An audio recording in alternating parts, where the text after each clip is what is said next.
Hello everyone, कैसे हैं आप सब। चलिए हम नेक्स्ट चैप्टर की अपनी वीडियो स्टार्ट करते हैं। आज मैं डील कर रही हूँ विद कंज्यूमर राइट्स। इकोनॉमिक्स का अलग अलग चैप्टर है। ठीक है, अब सबसे पहली चीज में हमें जानना है कि why people go to consumer courts. Consumer courts लोग जाते ही क्यों हैं, उन्हें क्या जरूरत पड़ती है जाने की, क्यों जाते हैं? क्योंकि उन्हें जस्टिस चाहिए होता है, कंपनसेशन चाहिए होता है फॉर द रॉन्ग डन, यानी कि कुछ चीज जो उनके साथ गलत हो गई हो उसके लिए हमें न्याय चाहिए, उसके लिए हमें मुआवजा चाहिए, राइट। फिर हमें fair deal from the sellers denied just treatment, यानी कि जो हमें कोई सामान बेच रहा है उसकी वजह से हमारे पास एक फेयर डील नहीं आई, उसने अपने प्रॉफिट के लिए, अपने मुनाफे के लिए हमें कुछ गलत कर दिया। That's why we all go to consumer courts, right. फिर अब हमारे पास दो सेक्टर्स है, एक है प्रोड्यूसर्स एंड कंज्यूमर्स। ठीक है, प्रोड्यूसर्स मतलब बेसिकली जो प्रोड्यूस करते हैं चीजों को, अल्टीमेट रिजल्ट किसके पास आता है? आपके एज अ कंज्यूमर्स। ठीक है, एंड रिजल्ट किसके पास आएगा? आपके पास आएगा। देन वी हैव दो सेक्टर्स हो गए हमारे पास, एक ऑर्गेनाइज्ड एंड दूसरा हो गया अनऑर्गेनाइज्ड सेक्टर्स। जहां पे ऑर्गेनाइज्ड सेक्टर्स की बात करते हैं उसमें गवर्नमेंट जॉब्स आ गई, जिसमें आपको प्रॉपर पीएफ मिलेगा, ग्रेट्युटी फंड वगैरह मिलेगा, प्रॉपर वर्किंग आवर्स होंगे, प्रॉपर लीव्स होंगी आपकी, तो उसमें मंडे का कंफर्ट जोन भी आ जाएगा। लेकिन जब अनऑर्गेनाइज्ड सेक्टर की हम बात करते हैं तो उसमें यहाँ पर बेसिकली क्या होता है, लो वेजेस पे लोग काम करते हैं। लो वेजेस पे काम करने की वजह से उनकी एक्सप्लॉयटेशन होती है। एक्सप्लॉयटेशन होने की वजह से उन्हें ना तो रूल्स पता है ना उन्हें रेगुलेशंस पता है। उन्हें बिना किसी मतलब के, बिना इधर टॉर्चर किया जाएगा, परेशान किया जाएगा। अब उन्हें तरीके ही नहीं पता, उन्हें रूल्स ही नहीं पता, रेगुलेशंस ही नहीं पता, तो वो क्या करेंगे? They work for it, right. और इस कंडीशन में भी they go to consumer courts, right. तो ये सारी चीजें क्यों मैं आपको बता रही हूँ अलग अलग करके, इसी वजह से कि आपको पता चले हमें कंज्यूमर कोर्ट्स जाने की जरूरत क्यों होती है। ठीक है, और जैसे कि मैं बहुत अच्छा एग्जांपल आपकी बुक में दिया हुआ है, एनसीईआरटी की बुक में, false claims that powder milk is better than mother milk. जो पाउडर मिल्क की ऐड करने वाली जो कंपनीज थी उन्होंने ये क्लेम डाला कि पाउडर मिल्क बहुत अच्छा होता है मदर मिल्क से।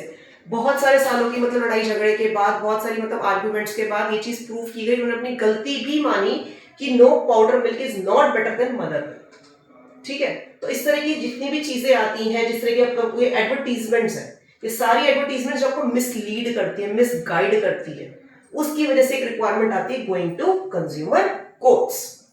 नेक्स्ट पार्ट, अगर हम कंज्यूमर मूवमेंट की बात करते हैं, क्यों आई? क्योंकि ये सब हमारे संग गलत हुआ, इन सब की वजह से कुछ चीजें तो आई, कंज्यूमर मूवमेंट्स आई, जिसने बेसिकली कोशिश क्या करी, प्रमोट करने की और प्रोटेक्ट करने की interest of consumers against unethical and unfair trade practices.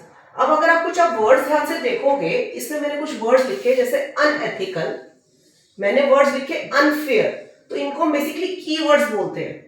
अपनी लैंग्वेज में तो सब आंसर्स लिखते हैं, ठीक है, कुछ बेटर स्कोर करना है, कुछ अच्छा स्कोर कार्ड चाहिए, तो उसके लिए कुछ ऐसे वर्ड्स का यूज करना, ऐसे कीवर्ड्स का यूज करना, वो कीवर्ड्स जो आपके लिए फ्रूटफुल हो, जो एग्जामिनर को भी लगे कि यार इसको तो अच्छे से पता है, कंसेप्ट पता है।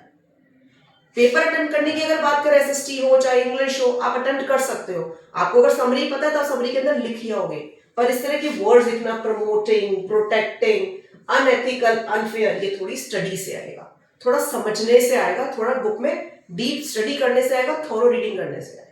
ठीक है, फिर कंज्यूमर मूवमेंट्स क्यों आई थी? 1960s में आई। किसके लिए आई? Adulteration, black marketing, hoarding. ये सारे कंसेप्ट का मतलब समझते हो कि उन प्रोडक्ट्स का यूज करना जो हमारी हेल्थ के लिए यूजफुल नहीं है, ठीक नहीं है, जो हमारी हेल्थ को नुकसान पहुंचा सकते हैं।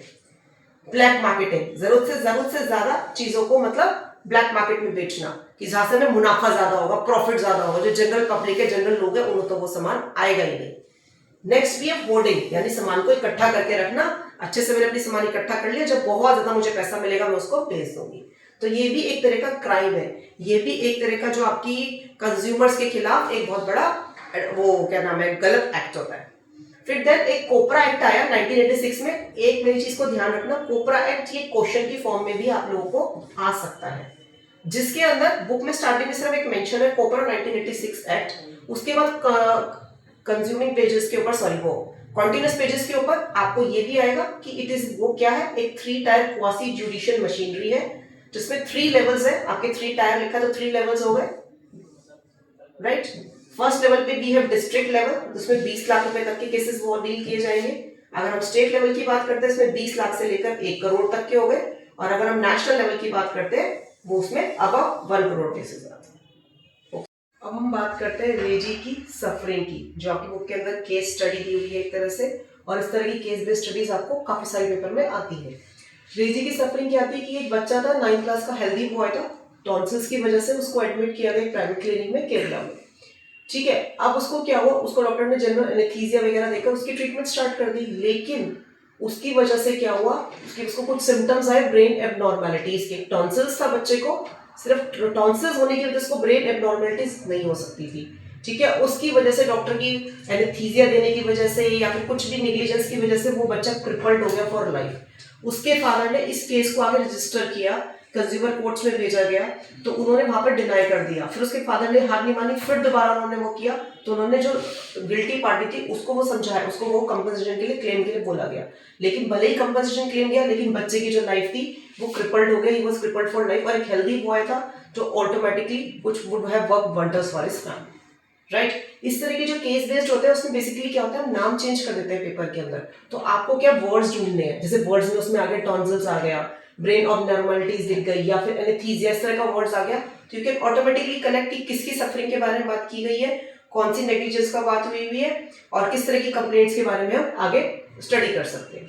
नेक्स्ट चीज हम बात करते हैं प्रेशर कुकर के बारे में। आपको पता है प्रेशर कुकर के अंदर एक सेफ्टी बेल्ट दी होती है, और अगर वो सेफ्टी बेल्ट नहीं होती तो कोई इंजरीज या फिर एक्सीडेंट्स कॉज हो सकते हैं, राइट। तो अगर आपके पास पूरा राइट है जानने का कि क्यों ऐसा किया गया, अगर कभी भी ऐसे प्रेशर कुकर्स में वो होते हैं, और ये जैसे कोई भी जितने हम ISI, एक मार्क्स, किसी भी चीज का हम लेते हैं, किसी भी चीज के प्रोडक्ट को हम यूज करते हैं, तो डेफिनेटली इस तरह की चीजें जो है हमारे लिए मतलब एक राइट है हमारा कि हमारे को सेफ्टी बेल्ट मिलनी बहुत जरूरी है। नेक्स्ट चीज है right to be informed. Right to be informed का मतलब है कि हमें जानना बहुत जरूरी है किस तरह के इंग्रेडिएंट्स का किसी भी चीज में यूज किया जाता है, जैसे किस तरह के इंग्रेडिएंट्स यूज किए जाते हैं, क्या उसका प्राइस है, क्या उसकी कौन उसका मैन्युफैक्चरर, किस तरह की उसकी एक्सपायरी डेट है। Next we have is MRP। MRP को हम कहते हैं maximum retail price. Maximum word लिखा हुआ है यानी कि मैक्सिमम, यानी कि सबसे ज्यादा प्राइस जिस पर एक सामान को आप बेच सकते हो। तो आप कंप्लेन कर सकते हो और प्रोटेस्ट कर सकते हो अगर कोई भी गुड्स को बेचता है more than the printed price, और दूसरा बार्गेनिंग भी कर सकते हो। प्रिंटेड प्राइस अगर आपका 20 रुपीज लिखा है से या 30 रुपीज लिखा है, उससे ऊपर आपका प्रोडक्ट कोई बेच नहीं सकता, और उससे ऊपर अगर आपको कोई बेचता है तो यू कैन इजीली कंप्लेन। ठीक है, फिर आपके पास एक RTI आया अक्टूबर 2005 के अंदर, जिसके अंदर बेसिकली कहा गया कि मुझे अपने बारे में जानने का हक पूरा है कि कोई भी चीज मेरे लिए यूज की गई है या कोई भी चीज मेरे को वैल्यूएबल है तो वो क्यों है और किस लिए है। ठीक है, हमारे पास एक केस आता है, एक और केस आता है जिसमें आता है अमृता के बारे में। ये एक इंजीनियरिंग ग्रेजुएट थी, अच्छी पढ़ने वाली बच्ची थी। इससे मतलब अच्छे से मतलब कि कोई ना, इसने जब इसको रिजल्ट्स अपडेट आ रहे थे, इसका इंटरव्यू देने गई, इसके पास कोई अपडेट नहीं आया। अपडेट ना आने की वजह से इसका आगे कोई एडमिशन नहीं ले पा रही थी, तो इसने बार बार उनसे अपडेट मांगा, उनको अपडेट नहीं दे रहे थे। उसके बाद क्या हुआ, इस लड़की ने क्या किया, इस लड़की ने कंज्यूमर कोर्ट्स को अप्रोच किया गया। जब इसने कोर्ट्स पे अप्रोच किया गया तो उन्होंने पाया इसका केस गिल्टी था, तो ना सिर्फ इसको डिले का कारण बताया गया, बट इसको एक अच्छा कॉल लेटर भी मिला, क्योंकि शी परफॉर्म्ड वेरी गुड। ठीक है, तो जब तक हम खुद जागरूक नहीं होंगे, कोई भी सामने से आकर के हमारे लिए काम नहीं करेगा। हमारा खुद का जागरूक होना बहुत ज्यादा जरूरी है। ये सारी चीजें कि हमें कंज्यूमर कोर्ट्स क्यों जाना है, ये उससे रिलेटेड चीजें हैं। ठीक है, फिर हमारे पास एक और केस आता है अभिरामी का। ठीक है, जिसके अंदर हम बोलते हैं एक रिफंड उसको मिला राइट टू चूज का।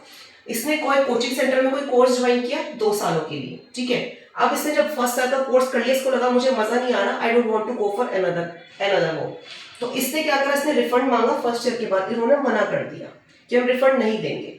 तो उसके बाद इसने केस को अपने वो आगे कोर्ट में प्रेजेंट किया, उसकी वजह से वही जो अपोजिट पार्टी थी उसको गिल्टी पाया गया और दे हैड टू पे द कंपनसेशन। और उसके बाद ये कहा गया कि अगर कोई बच्चा एक लिमिटेड टाइम पीरियड किया तो आप पूरी फीस नहीं लेंगे, और अगर आप पूरी फीस लेते हैं तो बच्चा जितने टाइम पीरियड तक पढ़ता है उतनी फीस लेकर के आप उसको बाकी उसको रिफंड देंगे उस बच्चे को। ठीक है, नेक्स्ट चीज, ये सारे के सारे मैं आपके केस बेस सारे डिस्कस इसीलिए कर रही हूँ कि आपको लास्ट मोमेंट्स पे जब आप पढ़ते हो या मेरी वीडियोस को देखोगे तो आपको दोबारा से गो थ्रू करने की जरूरत नहीं है। आपको इस तरह के कीवर्ड्स समझ में आ जाएंगे, आप उसके बेसिस पे अपने आंसर्स को जल्दी से पेपर में अटेम्प्ट कर पाओगे। ठीक है, फिर हमारे पास आता है राइट टू चॉइस।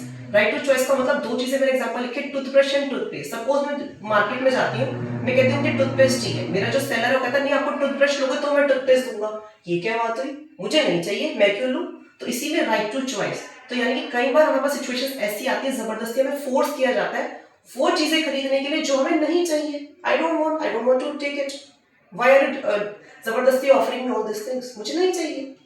ठीक है। फिर we have right to seek redressal, मतलब कि जितनी भी अनफेयर ट्रेड प्रैक्टिसेस और जितनी भी मेरी एक्सप्लॉयटेशन हो रही है उसकी वजह से मैं कोर्ट्स में जा सकती हूँ और अपनी बात को कह सकती हूँ, और जो भी पार्टी गिल्टी होती है उसको उसके हिसाब से पनिशमेंट दी जाएगी।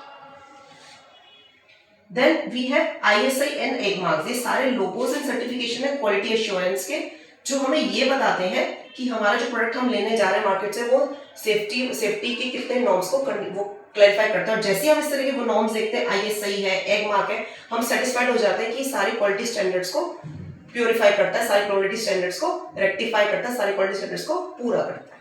ठीक है। और एक और चीज इसके बारे में कहते हैं, सबसे last but not the least, 24 दिसंबर जो है हमारा नेशनल कंज्यूमर्स डे है। ये क्वेश्चन आप MCQ के लिए भी प्रिपेयर कर सकते हैं। ठीक है। अब this is the part 1 of my consumer rights.